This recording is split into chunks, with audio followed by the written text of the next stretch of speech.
All right, guys, it's time for the Next Level Guy Show, a men's interview, interest, and improvement-focused podcast featuring interviews with the greats from all industries to help you better your life. Each week, a new episode features an interview with one of the greats, covering all aspects of their story, from life hacks to tips and protocols that have allowed them to live life on the next level. We then highlight concrete action steps that you can use to improve your life. And now, your host, Ian Dawson McKay.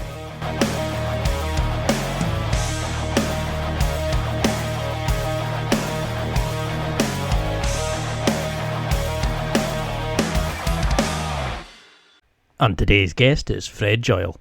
Fred is an author, speaker, entrepreneur, and business advisor. He co-founded the most successful dentist referral service in the country, 1-800-Dentist. He's previously written 2 books on marketing, has dabbled in stand-up and improv comedy, acted in bad movies and excellent TV commercials. His latest book, Superbold, From Underconfident to Charismatic in 90 Days, is an Amazon and Wall Street Journal bestseller, and in my opinion, a game changer on confidence and finding your inner boldness. He once beat Sir Richard Branson in chess and was also a question on Jeopardy. He's an avid cyclist, a below-average tennis player, and an even worse golfer. He lives in Los Angeles. And in this interview, we discuss how being bold can be learnt and is not inherited, why interactions with no agenda will change your life, why you should chase failure and experience and not perfection, Fred's awesome mantra to use when you feel nervous and want to tap into your own inner boldness, and so much more. And now, let's get to the interview. Thank you so much for coming on. It's an absolute pleasure to have you. Now, for people who don't recognise the name, could you give a quick introduction? Just, if you had to give the cliche 30-second introduction. So my claim to fame is I started a company called 1-800-Dentist way back in the 80s, and it ran for about 30 years. We ran millions of dollars of television commercials, and it was a very successful business, and it launched me into a writing and speaking career, and which I've taken beyond just the dental world, and now I'm speaking about how to cultivate the superpower of boldness, and I've written a book about it called Superbold, From Underconfident to Charismatic in 90 Days. And so I'm spending a lot of time coaching individuals, particularly executives, on this, and also speaking to teams about this. But also doing a lot of podcasts to get this message out. This has become my latest passion after 30 years of working in business, and also going from a very shy, underconfident person to somebody who can walk on stage with 5,000 people in the audience and be energetic and excited and relaxed. So I've transformed myself, and I want people to be able to do the same thing much quicker than I did. I love it, because when I started reading the book, I thought, is this going to be another one of these? And then as I started getting into it, it was like page after page, I was going, that's awesome. Oh, I'm definitely doing that. And there was actual concrete action steps. It wasn't just talking around it. You were actually giving stories about how you would overcome it, how we can actually do it. And then there's summaries that you can just go, you could just flick to that section and say, right, that's what I'm going to do. Like the journaling section, for example, is a good enough book on its own. There's that much detail and content there. But what made you start wanting to initially become boldness? How would you define boldness, and why is it important to us? A lot of people confuse confidence and boldness, and people talk a lot more about you need to be more confident, which is a good thing to be. You want to be confident and you want to feel that way, but confidence also is a feeling. Boldness is a way of acting. It's essentially your confidence in action. You're doing stuff, you're trying stuff, you're saying stuff. You don't just feel good about yourself and have a good view and opinion and feeling. You're doing stuff. You are taking risks. You are going where other people wouldn't go because it makes them too uncomfortable. And it probably made you uncomfortable. Maybe it still does, but you're going anyway. There's an element of willingness to be uncomfortable and try something. They talk about, courage isn't the absence of fear. It is action in the face of fear. If you're not afraid, you don't really need any courage. So, and it's the same thing with boldness, but it is a muscle that you can develop, and you do it in ways where it does, in situations where it doesn't matter. That's really a lot of what I train, is for you to build this boldness muscle when the stakes are low, so that when the stakes are high, you do what you want to do. You step up, you speak up, you stride into this situation and try something new, or meet that person you want to meet, or launch a business. Or any one of these things could be critical in your life, and you don't want to hesitate, because life is filled with these single moment opportunities that the window closes on. And what drove me was I missed a lot of them. I watched the window close plenty of times, whether it was walking across the room to talk to some woman that I wanted to meet, or going on some adventure, or trying something new that felt risky, that I could I'll be embarrassed, I'll be humiliated, people might laugh at me, all the stuff that we tell ourselves. So it's for when it matters. You want this life skill. That's what this is about. That's what being super bold is, being able to call up on your boldness when it matters most. Because you do say that in the book, that boldness is a superpower and everything flows from that superpower. And I think that's what really comes across is, like, I liked in the book, as you read it, you start thinking about all the times that we weren't bold ourselves, where we are at our current limits because we didn't go over and chat up to that girl that we fancied. We didn't go and push ourselves out or be confrontational as we needed. Do you think this is stemming from back in the cavemen days, where we had our tribes and we're so far between each other that if you were ostracized by the tribe, you were then kicked out, and you were then potential death, you were open to attack and all that sort of things? Is that where our kind of our ability to stay in the social herd and not step out the shadows comes from, do you think? It's very much there. There is a deep primal need to fit in, to save your life. You need to stay as part of the tribe. 100,000 years ago, you got kicked out of the tribe, you died probably within days. So either somebody from some other tribe killed you, or some animal killed you, because you didn't have a tribe to protect you. So it is deep in our programming, and much of that programming we still carry with us. The reality is, we react physically the same way to psychological danger as to physical danger. Our body, our autonomic nervous system does exactly the same thing, which is why we're sweating, we're holding our breath, we're tensing up, our cognitive skills are shut down, our creative skills, because they're not important. We're in danger. So and our body is reacting that way. Now, the danger is, I might be embarrassed instead of something's going to eat me. So it's a big difference, but the body's doing the same thing, and we freeze, we hesitate. We're in fight, flight, or freeze mode. Most of the time we're fleeing, or, in social situations, we freeze or we flee. We don't fight that much. But the body's doing that because it's supposed to. And you have to reinterpret the situation as not dangerous, and train yourself to tolerate the danger. Just like the hunters were, 100,000 years ago, were afraid, but they developed a tolerance for the fear so that they could go out and hunt for the tribe and feed them. So it's very deep in us. And people also, they train their children in this. Don't stand out. Don't be a show off. Don't draw attention to yourself. These are very powerful messages that are repeated over and over again. And they are massive impairments to our success in life. Because that's something I was very interested in, was the book where you mentioned about how your mom was quite an outgoing person, and she kind of pushed you into these social situations. And I've come from a very outgoing brother. My sister seemed to connect with everybody. I always felt like a black sheep, Like I always felt like I wasn't fitting in. I didn't know my tribe, and I always felt like I was getting pushed into things. And it kind of, I don't know if it happened to you, but it kind of made me feel like taking a step back. Like I didn't like being in the light or the center of attention. Do you think that's something that we do is we fit into a role that our parents define, that our families define? Or is boldness, because some people think it's an inherited skill and that's our lot. How is boldness shaped by the family, do you think? I think a lot of it is the parental input and then some social feedback.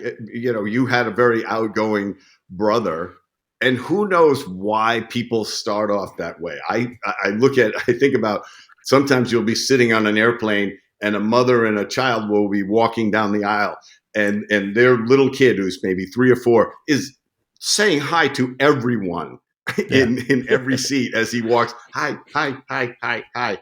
And then another kid is hiding behind his mom's leg and can't make eye contact with anybody.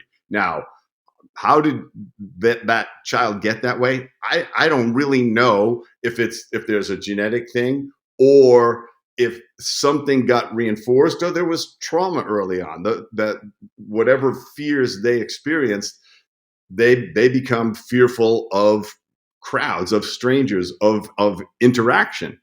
And yes, I think what happens is we react the other way. My mom's outgoingness, I had a choice. I could either become that way, and it was too uncomfortable. She overdosed me. She pushed me too far into a social situation I wasn't ready for without any preparation. She didn't teach me how to do it. She just said, "Oh, go do it." And it's like, I can't do it. I can't speak. I don't know what to say. I'm freezing and I don't know how to unfreeze myself. And she didn't know how to teach me, because she, out of necessity, became a very bold person. My brother had polio as an infant, and she had to figure out how to take care of him in her 20s, how to get him the right doctors, the right physical therapists, how to sneak into the hospital and take care of him. All of this stuff was absolute necessity. So she just did it. And that's who she became. She pushed me in the other direction because it was too soon, too much. And I think that's a lot of what happens. And we start to tell ourselves a story. I don't want to be like that. I'd rather be alone. And we end up spending a lot of time by ourselves, which in some ways we develop other skills. We do other stuff. We read a lot of books, or we play a lot of video games or whatever. But we are depriving ourselves of social connection. We are not just alone, we are lonely. And there's a big difference. I'm alone a lot of the time because I got stuff to do that I need to do alone. But I also love being with people, love meeting new people. And I didn't always, because I wasn't good at it. I was actually terrible at it. And I could see the reaction with people. And it was because I just had, nobody taught me good social skills. I spent a lot of time in the book, as you know, talking about how to cultivate these very specific social skills and what not to do in a lot of social situations that people do by reflex, or they do because they're anxious or nervous, or nobody taught them not to. Because it's something I would definitely agree with now, where instead of giving your kids everything you didn't have, teach them the things you didn't have or didn't know. Teach them the skills, because I've worked in jobs where I had to become bolder because I was speaking to groups of students, or I was doing, I had to go in and speak to a bunch of people at the time, or demonstrate like procedures and things like that. So it got to a point where that was enforced. But like you're saying, there's all these things in the book where these are little things that maybe we don't have to do. They're not essential. It's not like, getting medical treatment for your child. That's a key issue, which is going to give you that strength to fight for your, the love of the child. Whereas maybe going and approaching a girl, yeah, I'll speak to her later. Or I'll go and ask about that, right, raise. Yeah, next time, he looks busy just now. We're not taught these things. Like you said, we are taught this story where we're told that's your core characteristics. You can't change. How do we get that fixed mindset out and let people understand, how do we even accept the fact we can become more bolder? How do you start training somebody's mind? I think the first step, and I do this in the book, I talk about it a lot, and that's part of the journaling, is think about those opportunities that you missed out on. You didn't speak up and say something. You didn't introduce yourself to somebody. There was somebody really interesting that you wanted to meet, famous actor or athlete or business person, and you told yourself a story about why they wouldn't be interested in you. You were not worthy. This is a fabulous message that we give ourselves. I am not worthy to interact with this person, which is, you have to defeat that. But you have to get upset about missing the opportunities enough to say, I don't want to miss any more opportunities. I don't want to stack up any more regrets. And then realize it's going to take doing something different. It's going to take being a little bit uncomfortable. And you're going to start really gradually. What my mom didn't know how to do was to control the intensity of the experience, to control the dosage of it, and tell me how to just start. If she just should have said, it's really easy to talk to people. You just do this. You say their name, you introduce yourself, you shake their hand, you make eye contact, you ask them questions about themselves. Because a lot of us say, well, I don't know what to say. It's like, you don't have to know what to say. You just have to ask them a question about themselves and then say something else and ask them another question. And they're going to give you the information that you get to work with. And then you may get a chance to tell them about you, but you want to meter that out. One of the things I talk about in the book is when you're with somebody, treat it like it's a thriller. Your conversation. Use suspense. Don't tell them everything. They say, "Oh, well, what do you do?" And you say, "Oh, well, I have a course on personal growth, and I talk about boldness. But what do you do?" So they're like, "Wait a minute, that's all he's going to say about it." But I've gone back and I'm digging deeper into that. I'm saying, like, no, how do you do what you do? How do you find customers or an audience, or what's the most satisfying thing about what you do? I'm going right back at them, and in the back of their mind, they're going, wait a minute, I need to know more about the boldness. So then I can trickle out a little bit more of that, and then I'm going to circle back to them.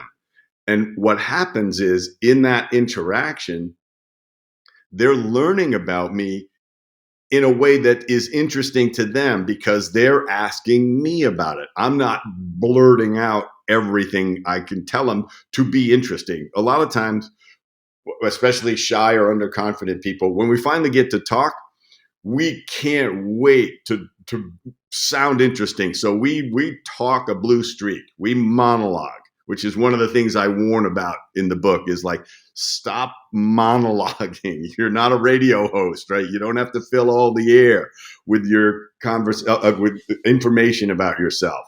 Trickle it out and stop yourself. When you're monologuing, you have to stop yourself immediately. When you go, I'm sorry, I'm really passionate about this, so I go on about it. But I am really interested in knowing, what happened to you when you were in Italy. And you get off yourself, and they go, oh, he's pretty self-aware that he knew he was really going off, but he didn't trap me. So that, because of certainly the other person is going to be standing there at some point thinking, is he going to pause so that I can say something, or that I can indicate that I'm not that interested in this level of detail about this or about him yet. And if you don't, then they're starting to think about where else they can be, or who else they could talk to.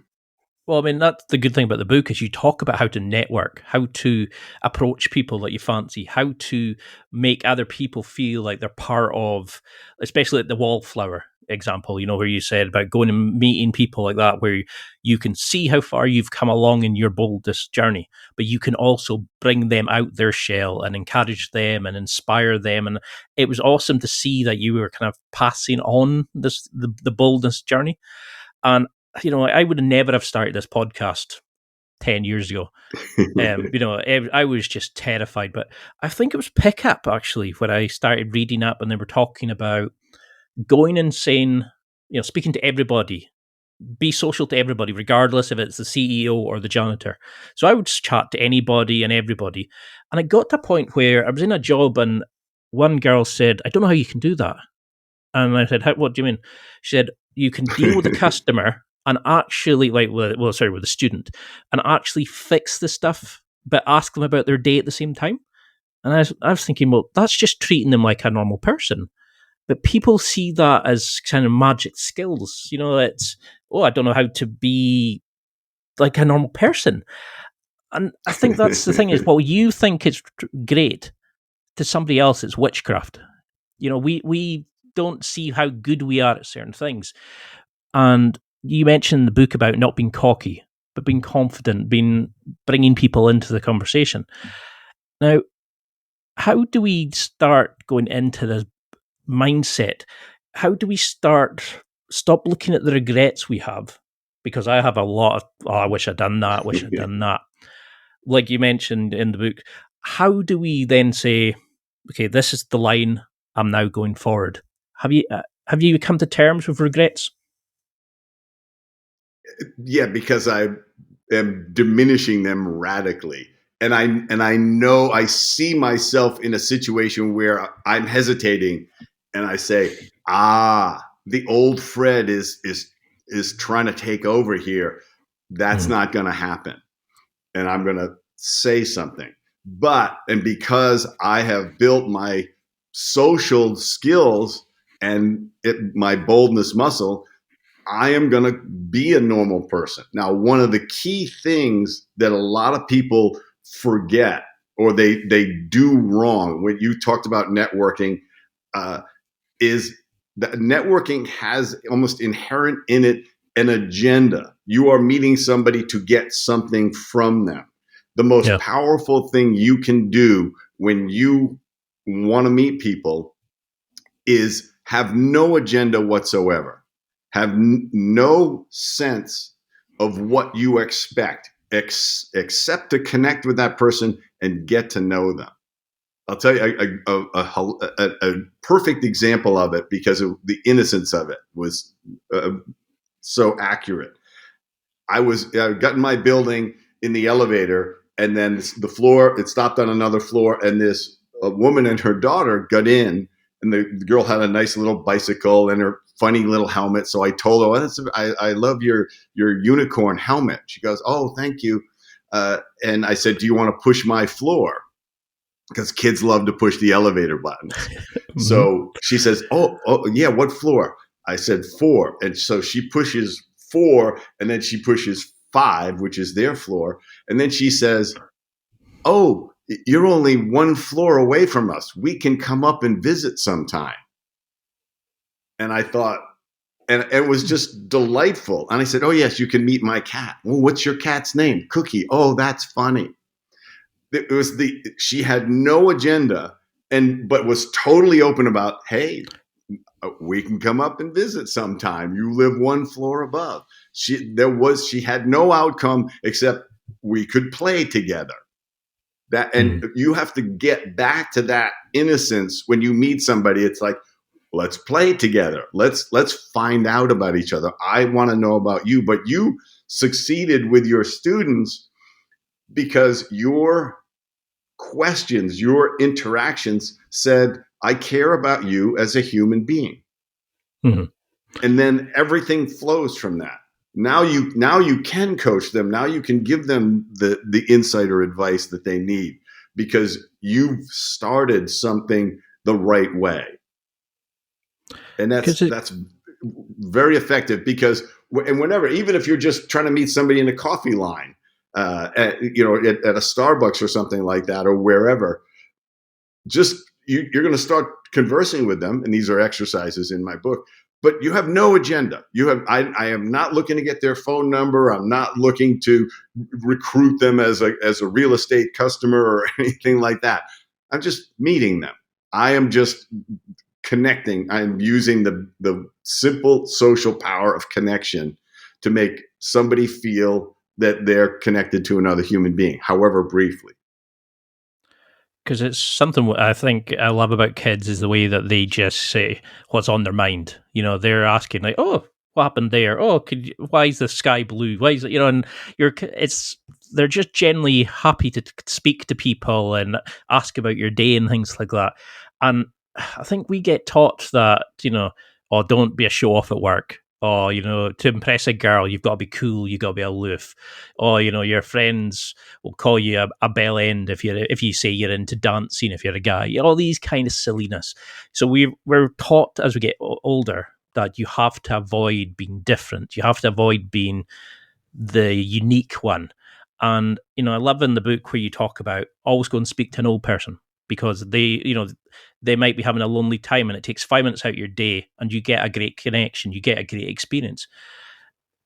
How do you think people could start there? Could you give an example of some boldness tests? Because for me, it was speaking to the cashier. It was asking somebody for the time. It was silly things where they were small to other people, but to me, they were life-changing as I gradually built up from there. What are some examples of miniature goals and boldness adventures we can go on? One of the most effective things that you can do to connect immediately with somebody is to compliment them in some way. And I'm constantly telling you, you're grown up now, talk to strangers. Talk to them all the time, everywhere you possibly can. In the grocery store, in an elevator, in a line at the coffee shop, wherever you are, just talk to somebody. And the easiest thing to do is find something about them that's interesting to you or should be interesting, and just say, I just want to let you know that the purple hair on you looks amazing. I don't think I could pull it off, but it really works on you. Nobody's going to hate that. Or you could say, wow, I don't know where you got that suit, but it is really stylish. It looks great on you. Or where'd you get that handbag? I try to not talk about their bodies, particularly if it's a guy talking to a woman, but like, oh, you have a fantastic figure. You're moving into the creepy zone pretty quickly when you start to do that stuff. You're not in the nightclub, right? That's when you can be as creepy as you want, and it's either not going to work for you or the person was too drunk to notice and care. But in regular life, you want to talk about something they may have deliberately chosen as their look or their style or whatever. It's better to me than talking about the weather, because it's a way to get personal without being too personal. You could just say, I love talking to people in elevators. So I've gotten an elevator and two women will come in and they'll be all dressed up, and I'll just say, you guys look amazing. This looks like a big night ahead for you. I have no agenda. I'm not trying to get their phone number. I'm just passing it. They get all dressed up. You think they don't want somebody to notice? And as long as I'm not venturing into creepy, I'm asking, I'm offering something nice to them about how they look. And it could turn into something, if somebody's wearing this unusual outfit. I actually saw this woman the other night. She was in a bar and she was dressed very wildly for the bar. It was a really fun, playful outfit. And I just said, you look amazing. I mean, we ended up having a 20-minute conversation. I wasn't looking to meet her. I have a girlfriend. I wasn't trying to pick her up, and because of that, she felt completely safe talking to me. But it was all because I acknowledged that she had made some effort to look really unique. And I wanted her to know that it was working for me. It was fun, that what she was doing. Now, other people in the bar may say, what is she doing? She's a show off. Why is she dressed like that? Whatever. It's like, why are you worried about that? What she is not worried about is what other people think. This is what bold people have mastered, is they don't get hung up on the opinions of strangers. And that's a powerful, powerful place to be. And it takes a long time to let it go. It certainly is. And I think that's what comes across with, there's a great bit in the book where you talk about the difference between creepy and confident, and the difference between like being bold and being, yeah, I am great, I do this, I do that, and when to talk about yourself and how to talk about yourself. You break it down beautifully into what's cockiness, but what's actual boldness, what's true boldness, and what's you try to force it through. But for people who are maybe listening going, yeah, that's very great being able to say that, but that would be terrifying me. You tell a story about how you had asked for a dishwashing job and you just asked for it. And you said, you don't know quite what made you ask for it, but it just came out of you. What do you think that was? What was the initial step? How do we find that initial thing that says, I don't want this for the rest of my life, I'm going to step out, and you just do something that completely surprises you? How do we make that initial first step? That there's a moment, and really what you want to do is there have to be times in your life where you did speak up, or you stepped out of your shell, or you did something, however briefly, but you don't know how to do it again because you don't know why you did it that time. But what happened is you somehow said, this is safe enough to say that I'm going to try it, even though it feels risky. It's not so risky. Whatever it is that you are suddenly willing to try it, because some part of your intuition almost says there's a little something here, and I need to speak up. Now, when we talked about that dishwasher job, I barely spoke up. The guy, just to give the story from the book, I was 14 years old. I was hanging around in a pool hall, and this guy came in looking for somebody else he said, "Where's this kid? I need this kid." And people said, "He's not here." And he said, "That damn kid, he's supposed to be washing dishes for me tonight." And I'm sitting over in the corner, and I just said meekly, "I'll work." Because I wanted some money. I had no money. I was broke at 14. My parents didn't have money to give me an allowance. I was hanging around the pool hall because it was public. It was a boys' club. And he just looked at me and went, "Who said that? Did you say that? Come with me." And that was it. What am I going to say? "Oh, I'm not coming with you." I just said, "I'll work." And we jumped in his car. He drove me to the restaurant, and I worked for 10 hours straight washing dishes. And from that, speaking up, his son became my best friend. It became a waiter job, then a bartending job, all the way through college because of that moment of speaking up. And I get to look back and say, oh yeah, some amazing stuff can happen from speaking up. And it just goes on and on, how much flowed from a moment of speaking up and being bolder than I normally would be. If you have to look at those moments in your life and say, I want to be able to do that whenever I want. If I don't want to miss any more opportunities, I don't want to miss any more fun. If somebody says, the number of people that people say, a great looking girl will come up to a guy and say, "Come on and dance with me." And the guy will say, "I don't dance. I want to smack him." It's like, you don't have to know how to dance. She knows how to dance. Stand up and say, I'm just going to mimic you as best I can. And she'll say, "Don't worry about it. I just want to dance." She's enjoying dancing, and she doesn't want to dance alone.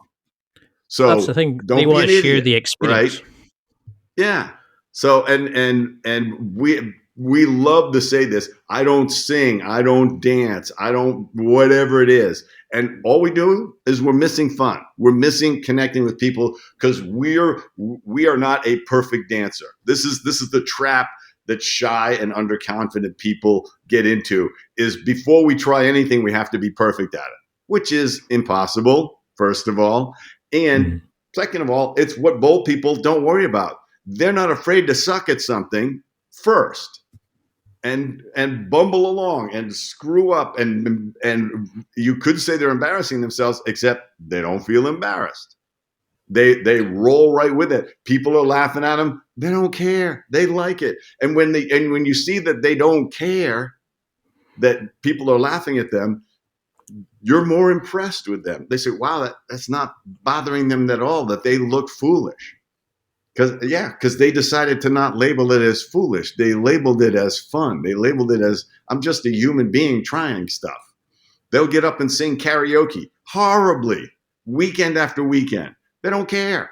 And people go, you got to love the commitment, because they'll be performing with no voice. They don't care.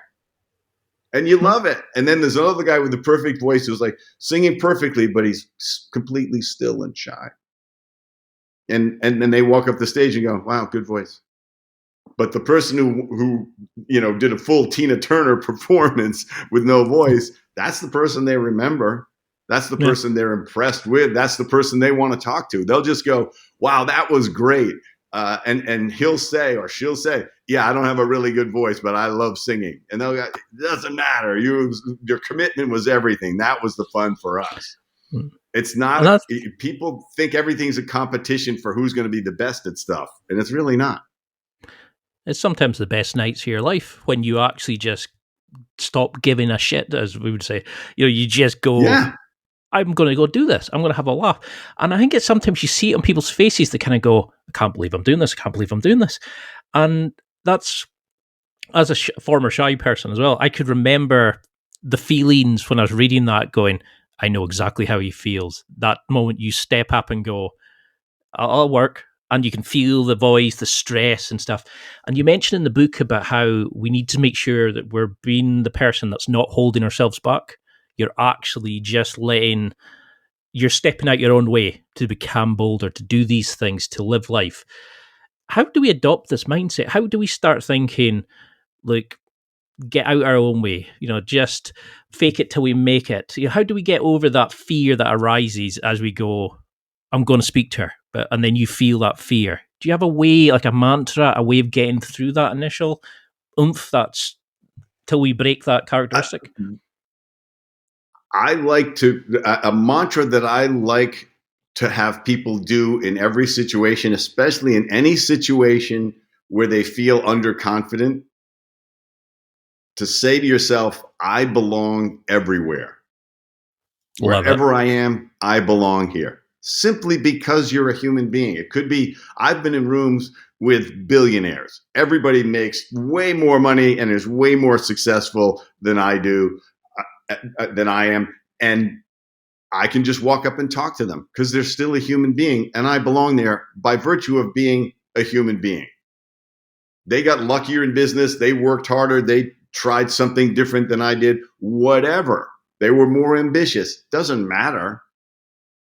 They still have strengths and weaknesses and fears and doubts and things that matter to them, things that they're passionate about. They are the whole mix of a human being, just like me. They just happen to be CEO of something or,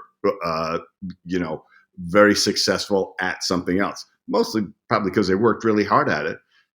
But I don't have to tell myself I don't belong ever. So you really have to, you have to listen to the voice that's in your head and say, I hear you, but I'm not listening because you're not right. We have negative voices. I call it Dr. No, who is saying people are going to laugh at you. That person won't be interested in you. You're going to embarrass yourself. You don't belong here. And it's an amazing array of bullshit that we can tell ourselves. Bold people don't do that. They hear it, but they don't listen. They ignore it and they say, yeah, that's interesting, but I'm not going to stop me. The main thing that we do as hesitant and underconfident people is we are the one who stops us, not anybody else. What bold people know is that if you don't stop yourself 99% of the time, things are going to go your way, or you're going to discover something new. But nothing bad is going to happen. We have this terror of something bad is going to happen. Oh, if I get up and dance, something bad is going to happen. Like what? Oh, well, people will laugh at me. What people? Those people. Do you know them? No. Why do you care about their opinion? Well, and you're stuck because you don't have an answer. Why you care about a stranger's opinion of you? Do they know? Because you need the insight to say, they don't know you. So why do you care? Because you say, just look at yourself. You look at people, you'll walk around a room or you'll be somewhere and you'll see somebody by the way they're dressed or the way they cut their hair or anything, and you'll have an opinion about them. I've learned that I'm wrong about 92% of the time if I actually get to meet the person, because my first judgment is totally superficial based on all my biases from my whole life. I told people, oh yeah, they're obnoxious. I'll come up with something, right? Really attractive women are aloof. Are they all aloof? Or was that one that you wanted to meet aloof? Or was she even aloof? Or was she actually shy, but it came off as aloof? So we're wrong so much. You just got to go, forget what other people are thinking and forget this voice and what it's telling me. I am never going to be the one to stop myself. And it takes doing it gradually. And it takes doing exercises where it doesn't matter, where the stakes are so low, it doesn't matter. One of the exercises I love to tell people how to do to build this up is anytime you see an employees only sign, go in. Nothing bad will happen. People go like, oh, I can't go in there. There's a sign. Exactly. It's just a sign. It's not against the law to walk into a room where it says employees only. And you're doing it just to realize that nothing terrible is going to happen. Nothing bad at all is going to happen. Somebody may say something like, this is for employees only, or I'm sorry, are you lost? You could say, yes, because it's just an exercise. You don't actually, you're not an employee there, so you probably shouldn't be in the room, but there isn't an orgy going on in that room. There isn't crimes being plotted. You should be so lucky, right? And so nothing, when you do stuff like that and you go, wow, I had all of this stuff.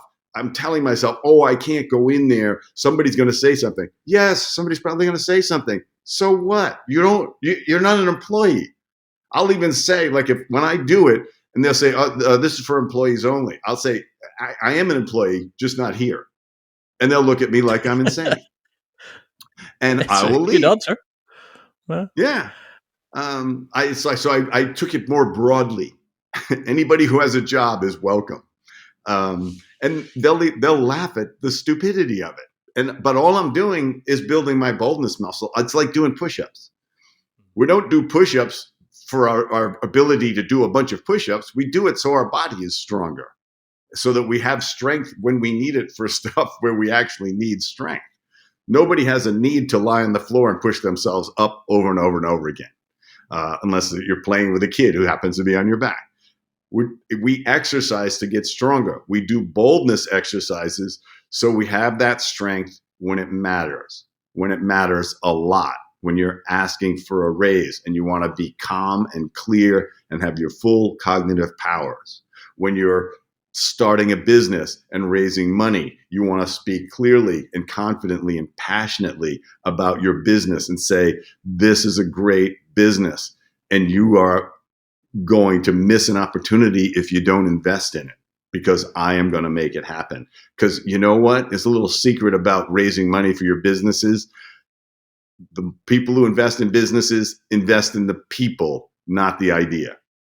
So why do you want to be bold and confident? Because if you're trying to do that, that's what they're buying. They will bet on a confident, charismatic person all day long rather than a brilliant engineer who can't explain his ideas really well and is afraid of his own shadow. So because that's what they're saying to Yeah, it's there are times when it's going to matter. I constantly meet people at funerals. I don't, not that I'm going to funerals constantly, but at funerals, and they say, "Oh, I'm not comfortable speaking in front of people, or I hate speaking in front of." They love to say, "I hate public speaking." Many people love to say that. This they define themselves as, "Oh, I don't like to speak in front of people. I hate that." And I said, well, hate's a pretty strong word. And, this is your best friend who passed away, and you're not going to get up and say something. It's not a performance, right? Nobody's recording it to broadcast or put it on YouTube or something like that. This is your one chance to stand up and say how you feel about this person and what they meant to you. And you don't have to be articulate. You just have to stand up and say something, because you're going to regret it the rest of your life if you don't. That's why you build the boldness muscle. Yeah, about giving a eulogy to your like you watch your cousin give a eulogy and you thought it was an amazing thing and you wanted to be able to do that. And I've said that to people. You're not thinking you're going to change your life by just going up and speaking to the cashier or something like that, but you're making yourself a bit bolder, when then that gives you that little bit extra, like it's a new version of you. It's your expansion of your comfort zone to start from. And then the next time you do a bold thing, you're jumping off from the new point, not from your current point, and then you're expanding again and again and again. So when you do need to become bold, you've got the experience, you've got these feelings and understanding of the newer version of yourself.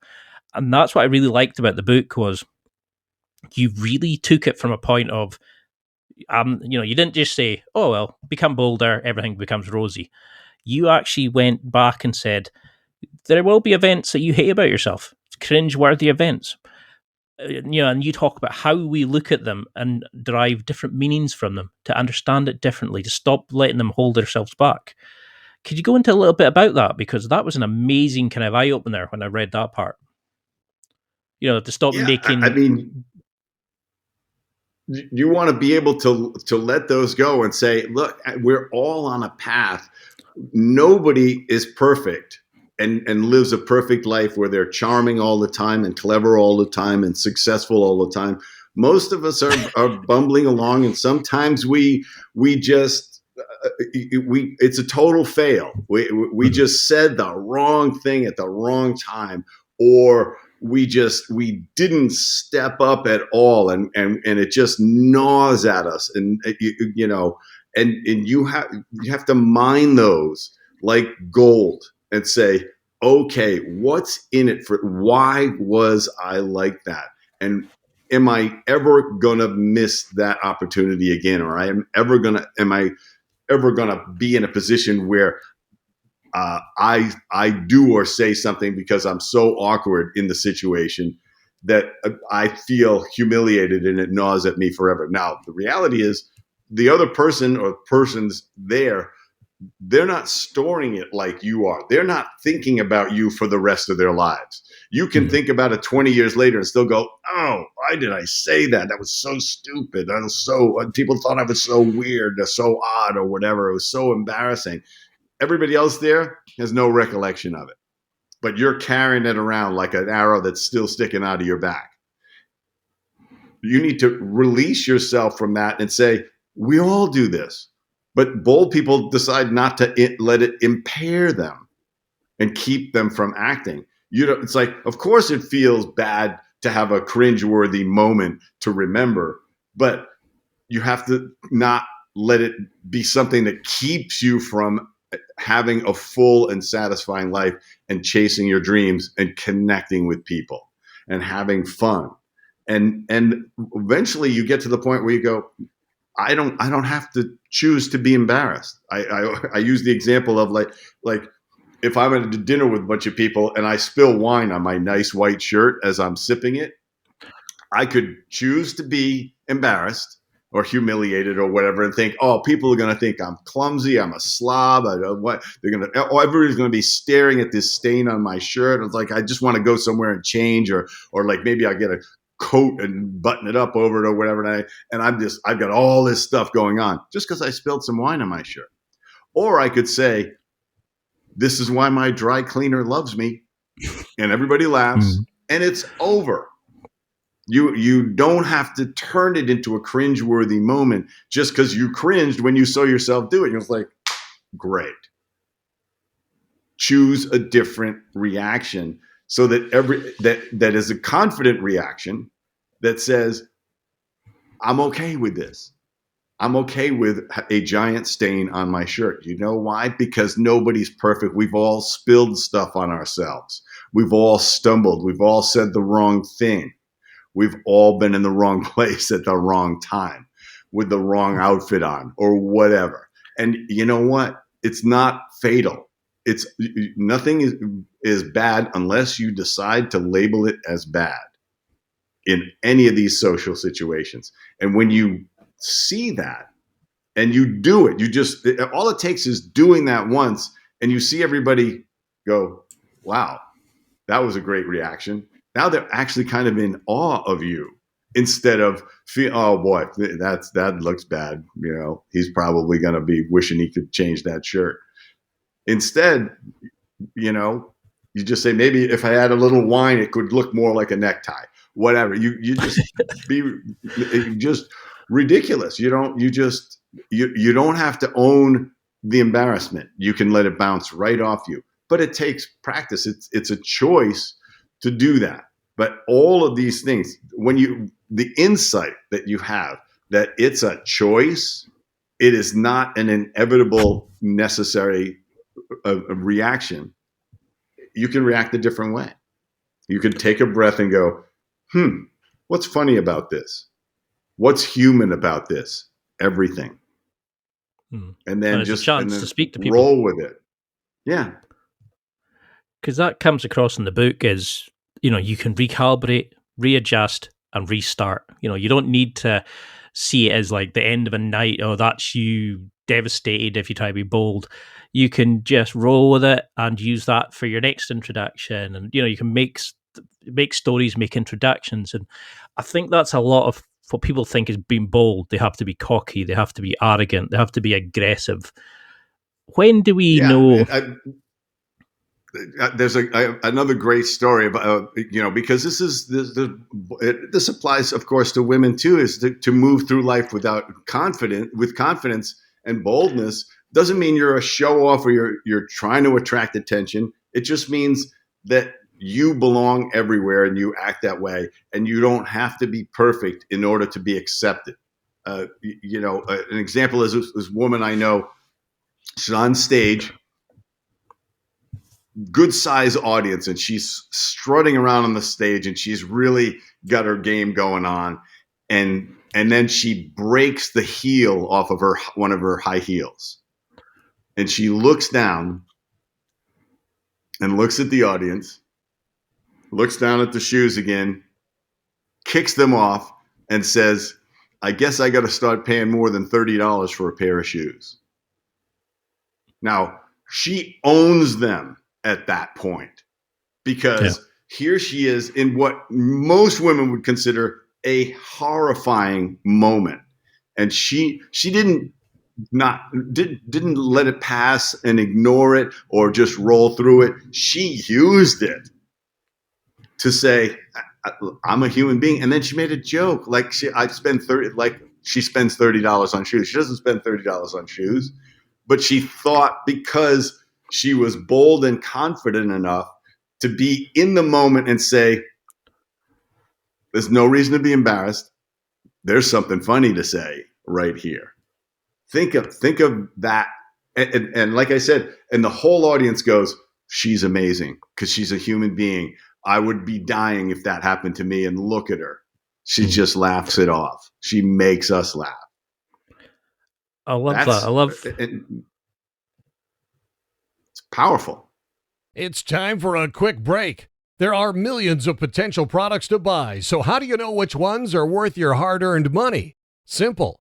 You go to nextlevelguy.com/affiliates and explore those that will transform and improve your life. You'll find deals, listener exclusives, and special offers with some great companies. Recommendations are 100% honest and only on items Ian has tried or believes in. The companies showcased will make you a better man in all areas of your life. Simply go to nextlevelguy.com/affiliates and level up. So could you go into a little bit then about, because you talk about how we can connect, how we can be physical with people, how we can, go and speak to the wallflower in the party. We're social animals, but we seem to fight against becoming social again. It's almost like we're scared of negative feedback. So how, say if you are speaking to somebody and you get rejected, or you go up and speak to the cashier or a family friend and they go, "Oh, don't be a dick," or, like they give you something that you would normally, it's criticism. How can we react to this and not let it destroy the boldness leveling up we're doing? The most powerful insight is that most of the time their reaction is not anywhere near as much about you as you think it is. It is about what else is going on with them, what headspace they may be in. This could be the worst day of their life. They could just come off of a terrible argument with their spouse, or they could have somebody sued them for divorce, or somebody sued them for something else, or their last two encounters with people, somebody was really rude and insulting to them, and they don't have any social interest at that moment.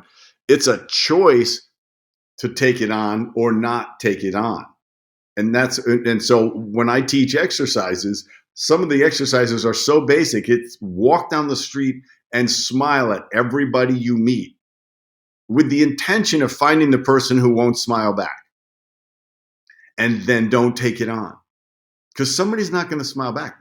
First of all, you're going to learn most people are going to smile back, and you're going to go, wow, everybody just smiles back at me. One, you have no agenda. You're just walking by them, and somebody's not going to smile back.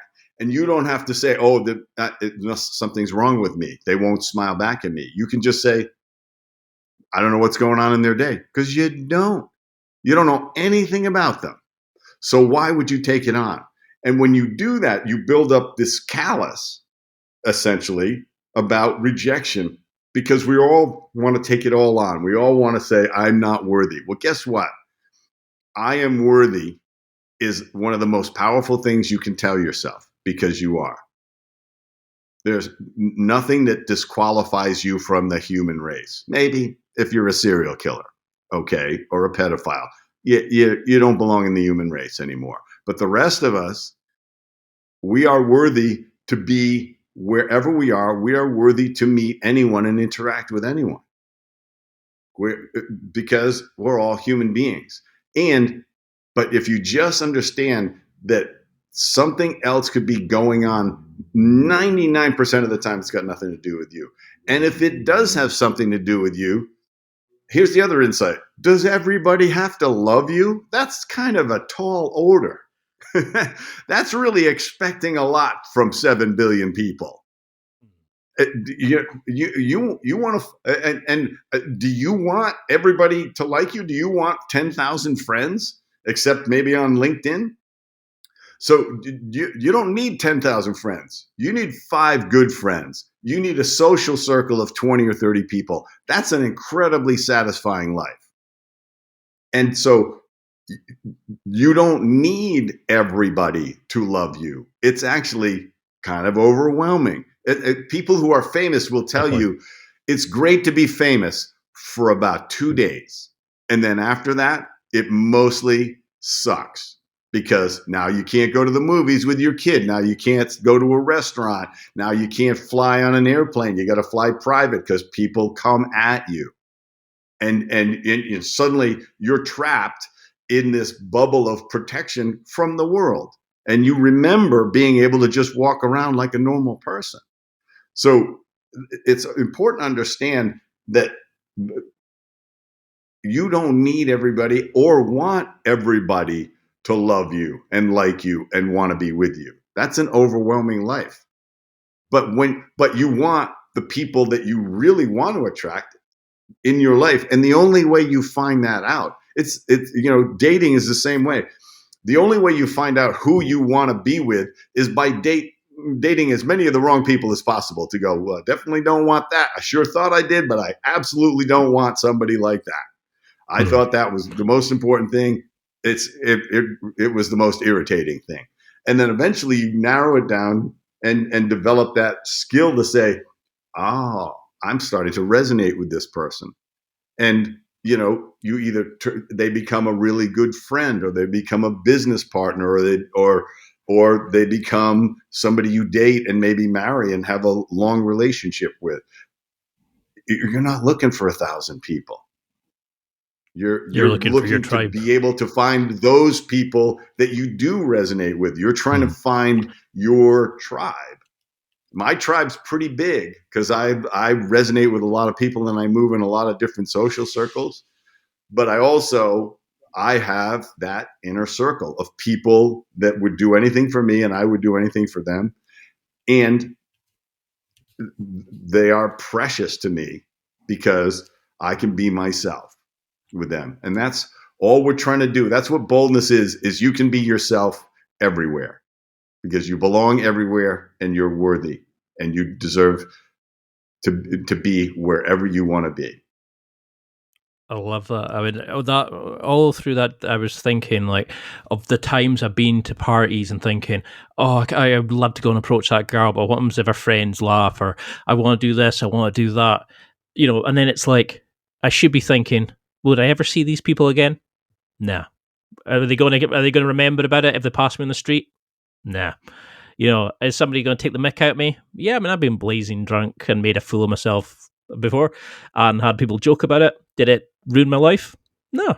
I just got on, you know, it was just, I made a joke of it and it became like, oh, let's go to the next topic. You know, we make this thing up into our head that it's the end of the world, when a lot of times it's just people feeling nervous themselves. They want something to talk about, so they pick on somebody else rather than deflect it back at themselves. And that's what I love about the book. So how do we then realize, how do we interact with people? How do we network? How do we go into meetings, remove people from pedestals? How do we, you know, stop thinking about what we're doing and use the power of honesty and, you know, and candor, like you mentioned in the book? How can we connect deeply, physically, and actually make connections that people remember? I teach this in the book, which is a very specific skill, social skill, fabulous thing. I learned it much too late in life, but it's how to make somebody feel like the most important person in the room. Mm-hmm. And it's really simple how you do it, but people fail at it all the time. And you look at them and you introduce yourself, you say hi to them, you stay completely focused on them, and you're listening to learn, not listening to reply. Really powerful. And instead of offering stuff to them, don't feel like you have to be clever, don't feel like you have to be funny. Nice is a perfectly good way to start. Courteous. I would really like to meet you. You seem like a really interesting person. My name's Fred. Are they going to say, get away? If they do, you should probably get away because they're in a different headspace than you want to interact with. You don't have to take it on. But 99% of the time, they're going to say, oh, I'm Angela. I'm Frank or whatever. Nice to meet you. And then ask open-ended questions. Don't ask yes or no questions. Don't say, how you doing? Because that's not a question. That's a good, how you doing? That's a little ping pong that goes nowhere. You want to say, you know, how did you get to meet the host? What's the most interesting thing that happened to you this week? What's the most interesting place you went to last year? Huge open-ended question. And they're going to start talking about something, and they're going to go, oh, you know, most interesting thing this week. I hadn't really thought about that. But you know what? The reality is my ex-wife called me up and said, you know what? I need a huge favor from you, and I'll do anything you want. I need you to take the kids next week. And she'd never been that nice about it before. And all of a sudden this person is just, because you made them think about what was interesting about last week. And they go like, wow, that was like a turning point in our post-marriage relationship. And you go, and then you say, yeah, that's really interesting. And instead of the real trick here is don't reply with your story that's similar to that. That's the reflex, is go, oh yeah, me and my ex, we're still fighting all the time. She toilet papers my house twice a week, and it's like, you don't need to tell your story yet. What you need to do is say, how do you think you got that way? The parenthetical, the subtext of your conversation with them is, tell me more about yourself. Tell me more. That's how you're thinking. How can I get them to tell me more? What can I ask? And you may just say, tell me more about that. Tell me more about the trip to Rome. It sounds fascinating. And they'll go, oh yeah, but I had no idea how good the espresso was going to be. I didn't even like coffee till I went to Rome. And I'm addicted to it because I took my first shot of espresso, and I was having twice as much fun in Rome because of it. Whatever the heck they say. Now, and you could have a conversation. And so now you're listening to them. You're focused only on them. You never look away. You never look at who might be more interesting to talk to, because people can tell when you've focused your eyes on something else. So you never do it. You never break away. You stay with them. You listen. You ask questions. And then when you leave, you don't break away going, oh, well, I'm going to go talk to some people. And you wander away. You stay locked on them and say, Ian, it was really great meeting you. Really great talking to you. I love that whole thing about Rome. I'm going to go to that espresso bar because I love espresso and I'm a connoisseur. Mm-hmm. I want to talk to a couple other people, but it was really great to meet you. And I look forward to running into you again sometime. And then you walk away. So you've said their name. You've said something that you remembered because you were actively listening. You were not listening to reply. You were listening to learn. When you do that, and then maybe the next time you see them, you remember them and remember something about them, they will think you're the most fascinating person in the room. And you may have told them nothing about yourself because you've been asking them to tell you more about themselves. And you can even go around the room and start to interview people. Now you go find the wallflower, start to talk to her. They're easy to find because they're looking at the record collection or the books, and while the rest of the people are standing around and they're making no eye contact with everyone. And you just go up and say, "Hi, I'm Ian. You seem really interesting. I'd really love to meet you." Now they go like, "Why does he think I'm interesting?" But they don't care that you do think they're interesting. They like the idea that you might suspect that they're interesting. And you suspect that they're interesting because they're studying the books or whatever the hell it is.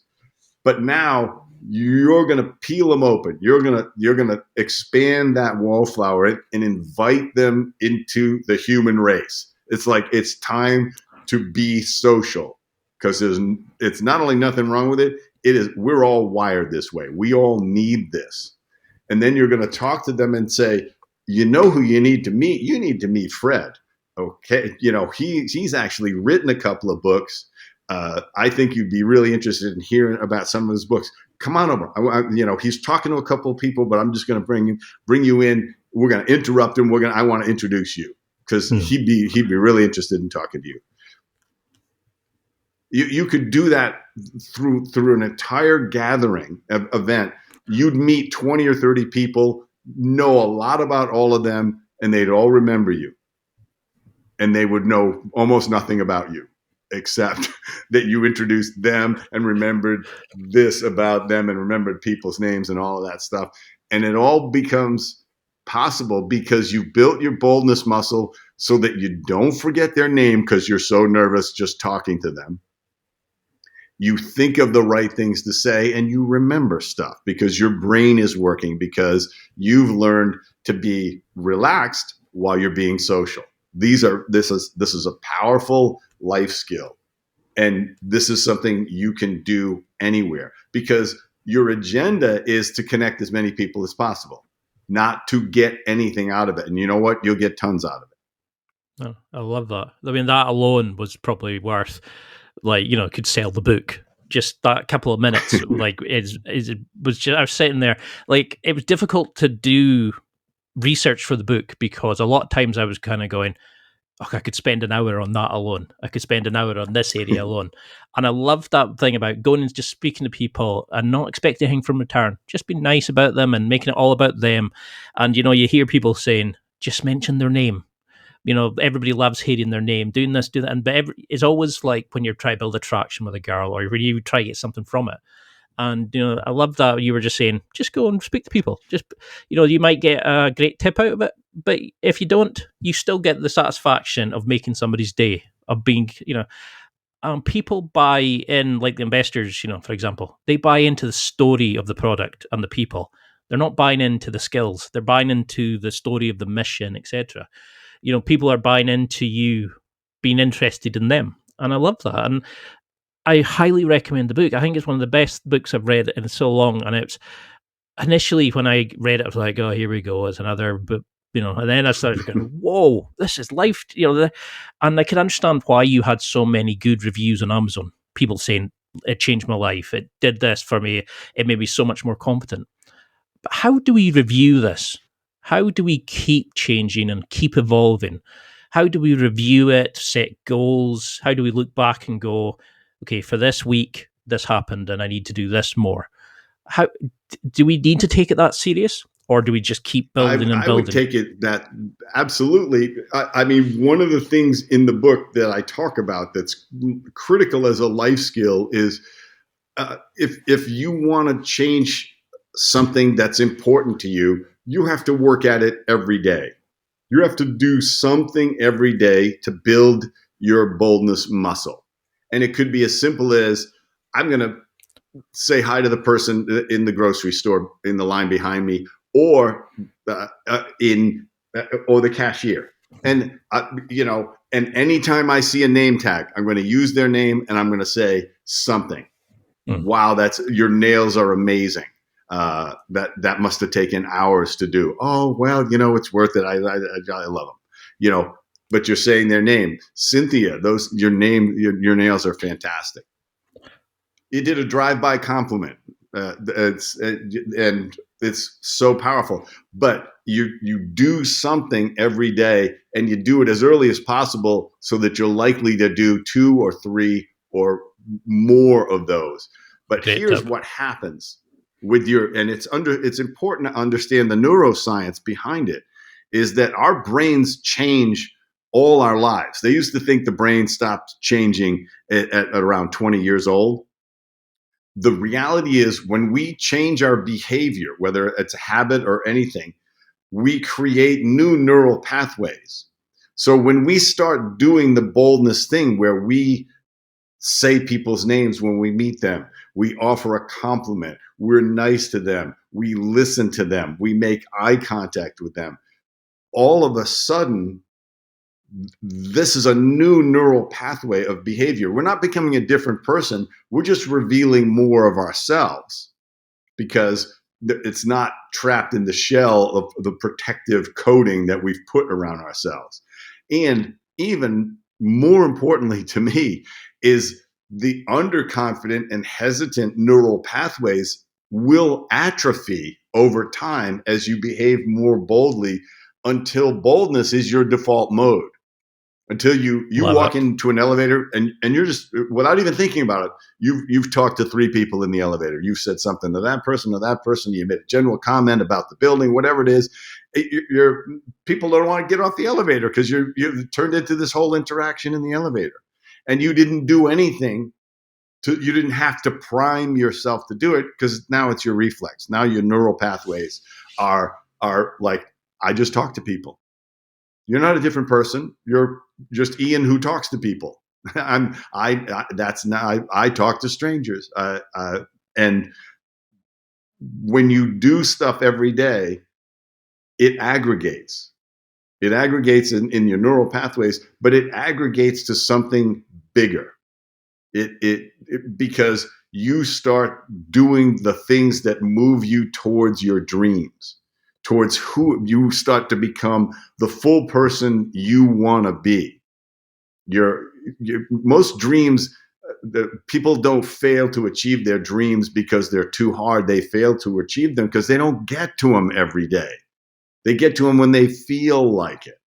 Oh, I'll exercise when I feel like it. How often is that? Until you start exercising every day. You know who feels like it? People who exercise every day. They got to go for a run. They go 2 days without a run, they start to go bonkers. They've got to go for a run because they have taught themselves that that's how they want to feel. They want to feel that exercise. So they've aggregated that. Part of their dream is to be extremely healthy, but they're getting to it every day. And that what happens when you don't get to something that is your dream is a month goes by, and then a year goes by, and then 10 years goes by. What happens when you get to something every day, however briefly, it aggregates. So at the end of a year, you kind of aggregated something. Let's say you were trying to write a book. If you wrote one sentence a day, you would have a book of some kind at the end of a year. You may only have 365 sentences, but you'll actually have more because you've tricked yourself into starting. Like I said, you do a boldness exercise early in the day, kind of feel good about it. You want another shot of that. So you do it again. You do it again. All of a sudden, you've done 5 exercises a day to the point where they're not exercises anymore. This is your modus operandi. This is how you behave. And because it feeds you. Every bold act that you do is a positive reinforcement. The world is going to feed you something back, and you're going to like it. And it's you're going to get dopamine. You're going to get a serotonin response from these things, and it's going to become. I want to feel this way. I want to act this way, and I don't need to listen to the voice that says, oh, you might fail at this, or you might be embarrassed, or they might laugh at you, or they may not think you're interesting. And you're starting to go, I am worthy of being. I am worthy of moving through the world because I belong everywhere, wherever I go, wherever I want to be. That's where I belong. I love that. It's do it every day. That's the game. That can be life-changing, just that alone, never mind all the other great stuff you have in the book. And that's something I like from this podcast. It's improve yourself 1% every day in one part of your life. Doesn't matter what it is, just before you know it, you're 365% better in yourself in some way at the end of the year. And a lot of time, it's like they say, you go to the gym, and if you don't feel like it, do one set of one exercise. And that you get that wee sort of endorphin feeling. So you do another one, and then you maybe go do another exercise. Then you maybe try something you haven't done before. And before you know it, you've done an amazing workout and you feel great. And like you said, it then spirals into the next one, into the next one. And you have the confidence to go and be bolder somewhere else. And it can be life-changing. And I think we just need to get our own way. Like you said, stop being the person that holds yourselves back. Just go and do this every day. So you do mention in the book about writing about not just what we're going to do in our goals, but what we're not going to do. Having what we're not going to accept in our life. Could you give some examples of what people have said to you about what they're not going to accept? What kind of things should we be going forward going, that's not acceptable for me? I'm not going to hold myself back. I'm not going to let the girl that I might be my future wife walk away. What kind of things should we be not accepting from ourselves? Any sort of negative, it goes back to that worthiness. Whenever you hear the voice that you can interpret and says, wow, that sounds like Fred, it sounds like you think I'm not worthy, that I'm not worthy to talk to this attractive woman. I'm not worthy of asking for a raise. I'm not worthy to start a business. When you hear that, the voice is there. There's a self-protective voice, and half the time it's an echo of your parents who don't want you to get hurt. So they do all this terrible messaging to you. You don't do that. You're going to be embarrassed. People are going to laugh at you. Don't be a show off, whatever. They've got all of this stuff because they don't want you. Some of them are really terrible. It's like, don't fall in love. You're going to get hurt. Like there are parents who can transmit this message because they're not in love with their spouse and their life hurts. So they transmit that either by their actions or their words. So you have to shut all that out. What you don't want to do is ignore the moments where you miss the opportunity. Because that's information for you. You say, why did I stop myself? We don't want to be the one who stops ourselves, but we want to notice when we did it and wow, I hesitated. Why did I hesitate? What was the story I told myself? Is that true? We want to stop telling ourselves, listening to what we know is not true, that to just say, could that really be true? Oh, they're all going to laugh at me. All of them? Because that is like every single person who witnesses this is going to laugh at you. I mean, but think how many times people say those actual words. Everyone's going to laugh at me. And you just say, you realize what you just said is, it couldn't possibly be true. So you want to stop and say, could it possibly be true? And if it's not, why am I listening? Why am I hesitating? Yeah. Why don't I find out what happens? Why don't I take failure on as an opportunity to learn something, to get better, to have some fun? When I started talking to strangers, it took me a while to stop trying to be so clever because I can be witty. I can be funny. So I'm thinking that's what I have to be in the first sentence. No, I'm making it a competition. I can be funnier than you. All right. And also everybody has a different sense of humor. They could think I'm obnoxious or, or sarcastic or whatever, any of those things. Instead, just be nice, be courteous, and then gently reveal your humor once you have a sense of theirs. You don't want to connect with everybody. No, and you're not going to make everybody laugh. Not everybody's going to get your references. Some people have no sense of humor at all. Some people have an incredibly dark sense of humor. It's like you can't get too dark for them. They're going to laugh at the most horrific thing. So you don't explore that ahead of time, and you don't do the monologuing. As soon as you catch yourself monologuing, you stop yourself. If you're playing top this, like they say something and you say, oh yeah, when I was in Rome, I saw the Rolling Stones at the Coliseum, and then I went backstage, and it's like they don't have anything to compare to that story. So it becomes a competition to who's got the better story. That doesn't endear you to anybody. And so don't do it. Don't play top this in a conversation. Go, even if you've got something more to add to it, you don't have to add to it. You don't have to correct people. When they say, oh, I was in the Philadelphia, which is the capital of Pennsylvania, as everyone knows. You don't have to go, actually, it's Harrisburg. You can just shut up. Because you will never endear anyone to you by correcting them. Not their grammar, not their posture, not their facts. If they say something that's not factual, you say, that's interesting that you say that. I wasn't sure about that. Are you sure about that? Oh, yeah, absolutely. Philadelphia is the capital of Pennsylvania.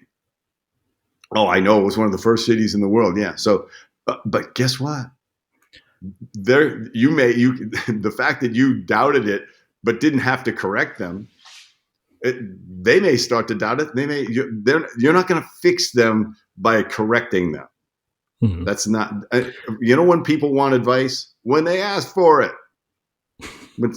So if you're going to give somebody advice, you can say, would you like a bit of advice?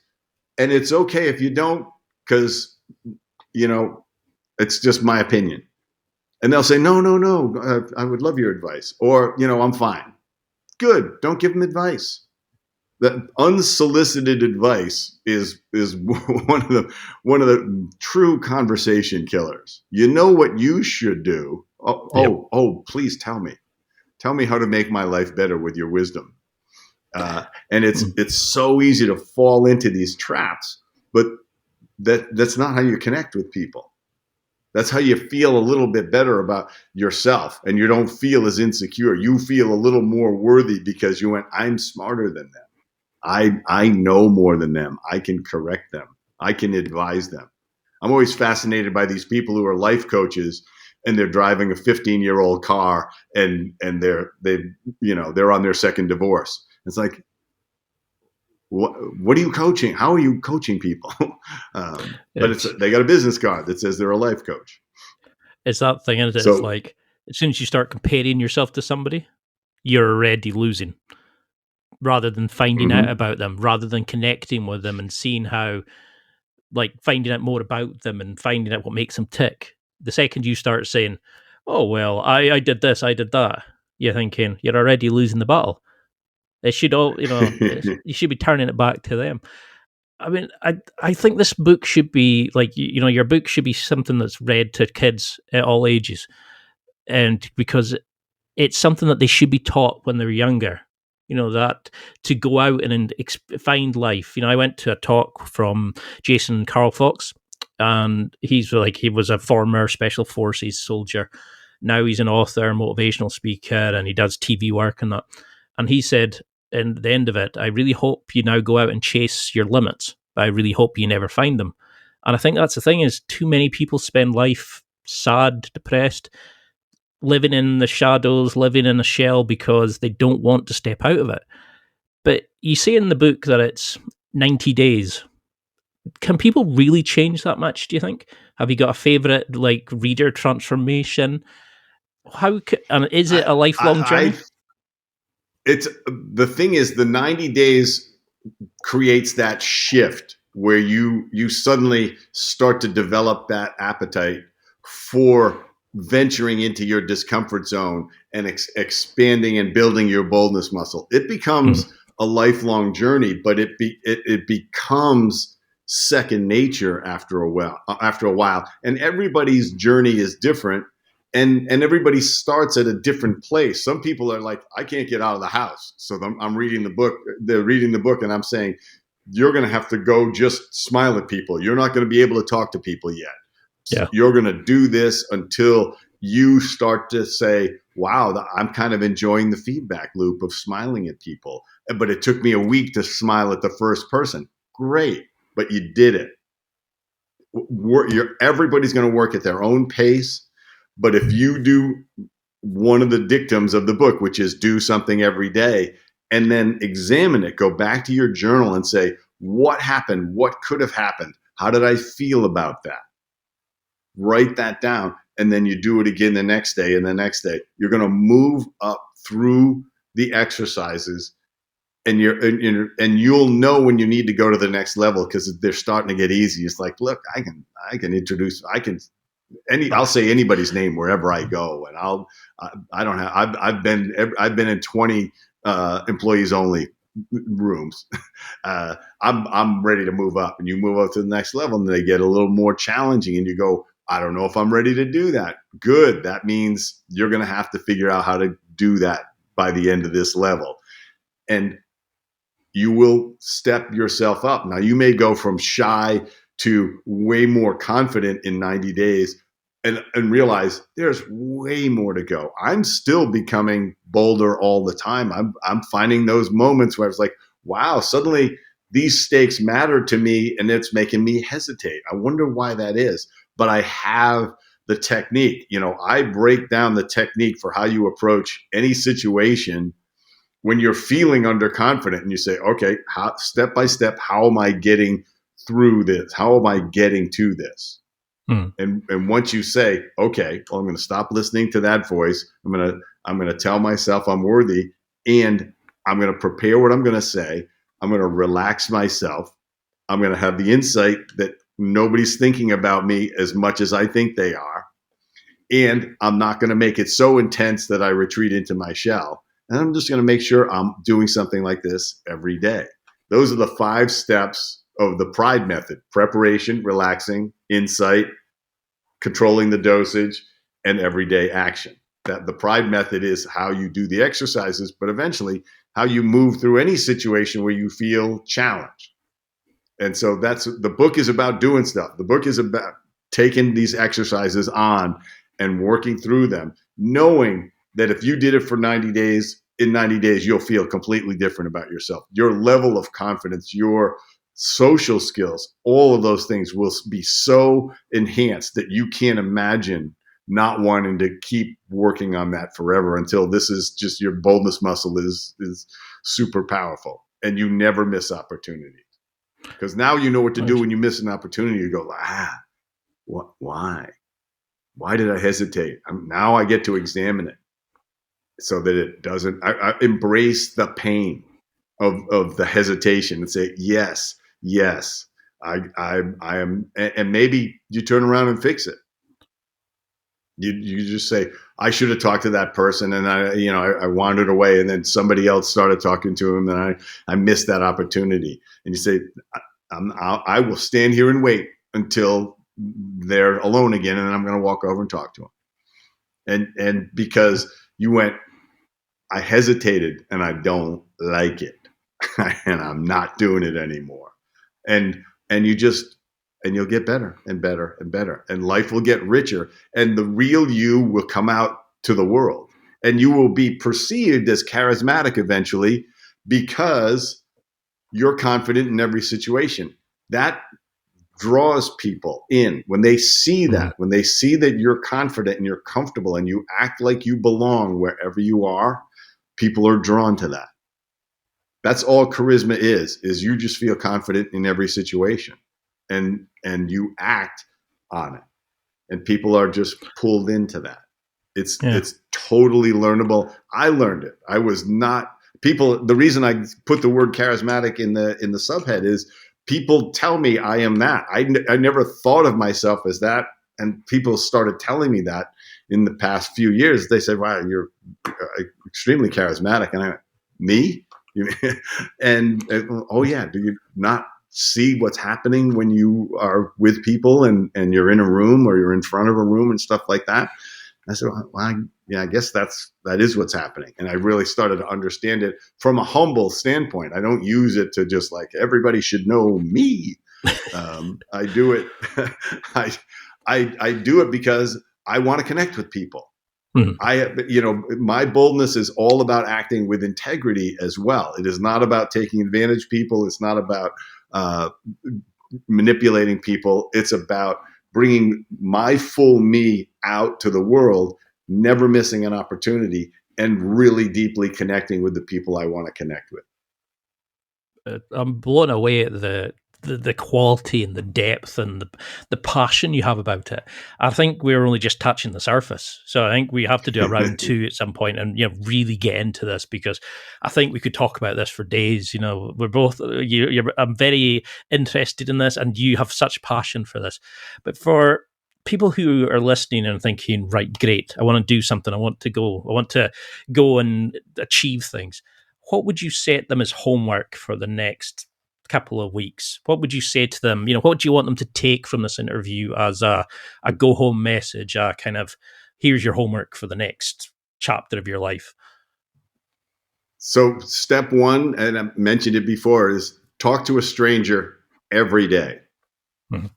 Find a way to say something, use their name, compliment them, do that once a day for a week, and think about how it feels and how they reacted to that.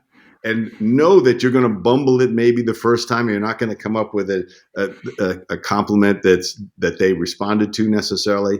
You're trying to get good at it, and it's where it's a stranger. It's a grocery clerk. It's the barista. Do something like this. When I get a Starbucks coffee, I'll get a nice latte, and as I'll the barista will hand it to me, and I'll sip it, and then I'll come back and I'll say, "Excuse me," and I'll give a little bit of that tone, and they'll go, "Oh no, it's not." There's this complaint, and because that's what people do. That's who's coming back to them, and I'll say, "Angela, this was absolutely perfect. Thank you." And what did I do? How many people? She makes 200 of these a day or 500. Who the heck knows? And the only person that talks to her about it is the person who's got it's not right. And so I reversed it, and her expectation was so low that I got to do this incredibly elevated thing. Just start doing stuff like that every day, every single day. And actually make a little journal, make a note of it. You're going to want to buy my book and learn how to do all the exercises, learn the other communication skills and interactive social skills that I talk about in the book as well. And you're going to want to do the exercises and understand how the Pride method works and all of that. And then you're going to get the book, and then you're going to go into action. But just do that for a week, and absorb how it feels, how different it is, and how you won't want to go a day without doing a drive-by compliment. It just I love it will be. I love that way of looking at it. Climbing into bed and you go like, I got to call somebody and compliment. I love that approach, like of always making the other person better, leaving the other person better than you left them. Always looking to make it about them, and it's like that kind of I mean, imagine she'll remember you for the rest of her life. That person like going, "Oh, not another complaint," and it's you going, "This is awesome, thank you. You made my day." And just a wee joke, a wee compliment will probably make her have a better day, and then she goes interact with more people. It just makes the world a better place. So until we can get around to organised and really get into it, what do you want people to follow? How do you want them to use the book? How do you want them to follow you on social media and get in touch and see this amazing work and come to the events you're doing? It's a perfect time to share your social media links as well. Yeah, so the book is available on Amazon in a hardcover, Audible with me reading it, and Kindle in the digital form. So there's 3 ways that you can read it. If you read it in some sort of digital form or listening to it, you can go to my website, fredjoyal.com, and download the exercises so that you can have a physical copy of the exercises. Because if you're listening to the book, you're going, these are all these exercises. I got to start doing them.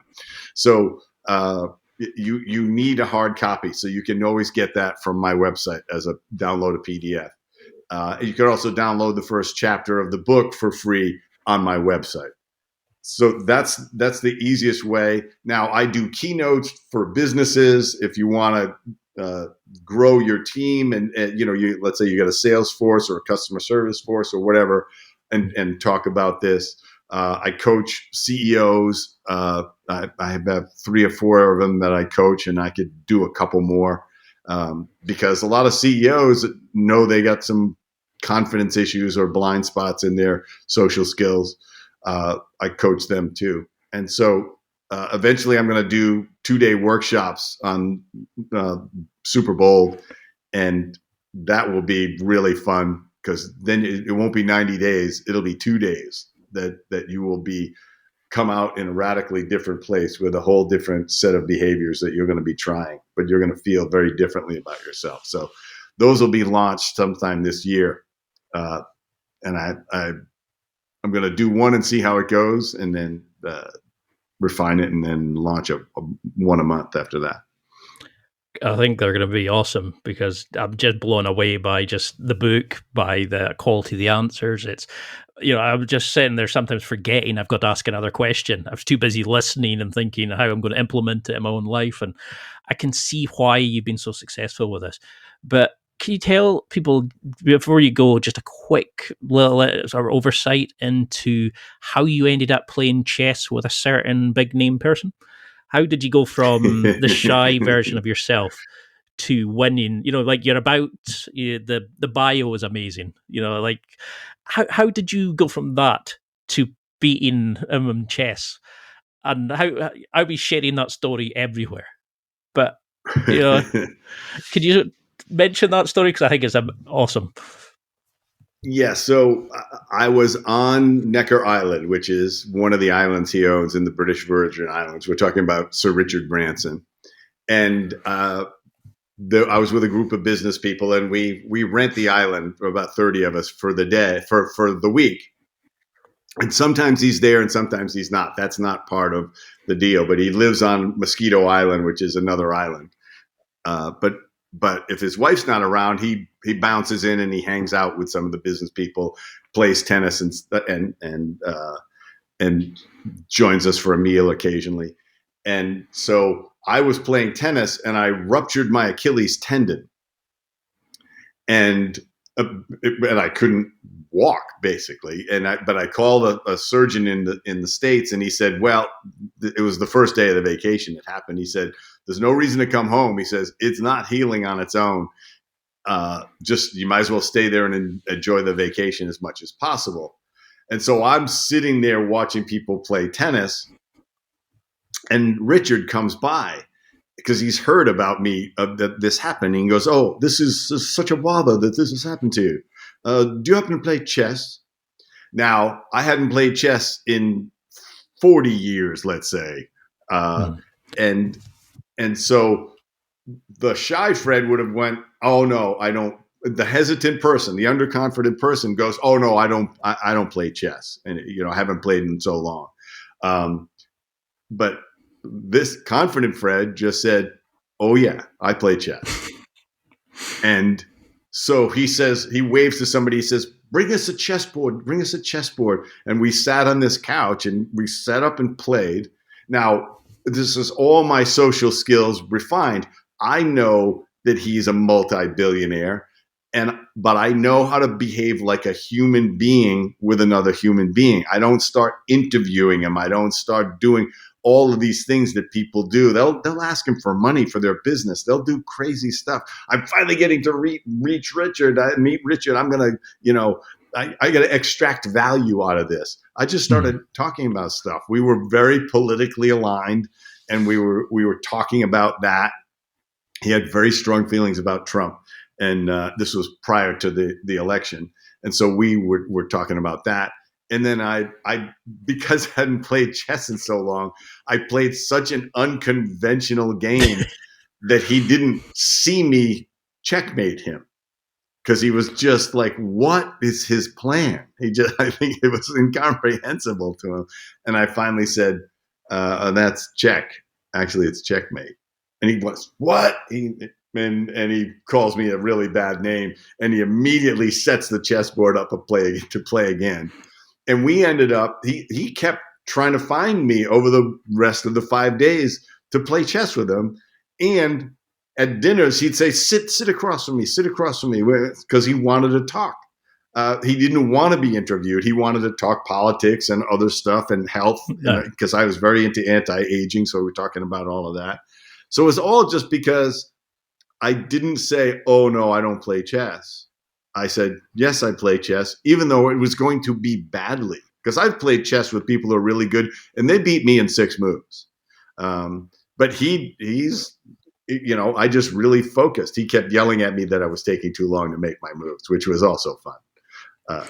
But it's just being open, treating everyone like a human being, and saying, I belong here. And those kind of things can happen.